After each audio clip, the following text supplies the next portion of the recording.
ತಿರುಗಿದ್ರಿ ಅಂತಂದ್ರೆ ನಾವು ಕೂಡ ತಯಾರಾಗಿದ್ದೀವಿ. ಇವರು ಬೇರೆ ಸಚಿವರಾಗೋದು ಬೇಡ, ಇವರು CM ಸ್ಥಾನಕ್ಕೆ ಒಬ್ಬ ಅರ್ಹ ವ್ಯಕ್ತಿ ಅನ್ನೋದನ್ನ ನಾವು ವೇದಿಕೆ ಮುಖಾಂತರ ತಿಳಿಸಲಿಕ್ಕೆ ಬಹಳಷ್ಟು ಇಷ್ಟಪಡ್ತೀವಿ.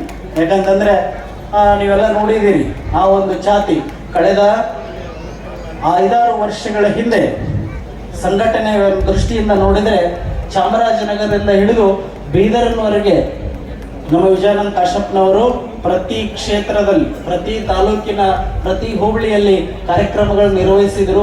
ನಮ್ಮ ಮಠಗಳಿರುವಂತಹ 4-5 ತಾಲೂಕುಗಳಿಗೆ ಅವರು ಹೋದಾಗ ಕರೆ ಮಾಡ್ತಿದ್ರು, ನಿಮ್ಮದು ಇಲ್ಲಿ ಮಠ ಐತೆ ಅಂತಲ್ಲ ಅಂತ ಹೇಳಿ. ಅಂದ್ರೆ ನಾನು ನೀವ್ಯಾಕೆ ಅಲ್ಲಿ ಹೋಗಿರಂದ್ರೆ ಸಂಘಟನಾ ದೃಷ್ಟಿಯಿಂದ ಇವರನ್ನ ರಾಜ್ಯಾದ್ಯಂತ ದುಡಿಸ್ಕೊಂಡಿದ್ದಾರೆ ಅಂತಂದ್ರೆ ಬಹಳ ಜನ ಮಾತಾಡ್ತಾರಲ್ಲ, ದುಡ್ದೀವಿ ನಮ್ಗೆ ಪಗಾರ ಕೊಡ್ರಿ, ದುಡ್ದೀವಿ ಪಗಾರ ಕೊಡ್ರಿ ಅಂತಾರಿಲ್ಲ, ಹಂಗ ಇವರು ಕೂಡ ರಾಜ್ಯಾದ್ಯಂತ ಶ್ರಮ ವಹಿಸಿ ಇರಬಹುದು. ಅದೊಂದು ಸಮಾಜ ಸಂಘಟನೆ, ಅದರಿಂದ ಪಕ್ಷಕ್ಕೂ ಕೂಡ ಉಪಯೋಗ ಆಗಿದೆ.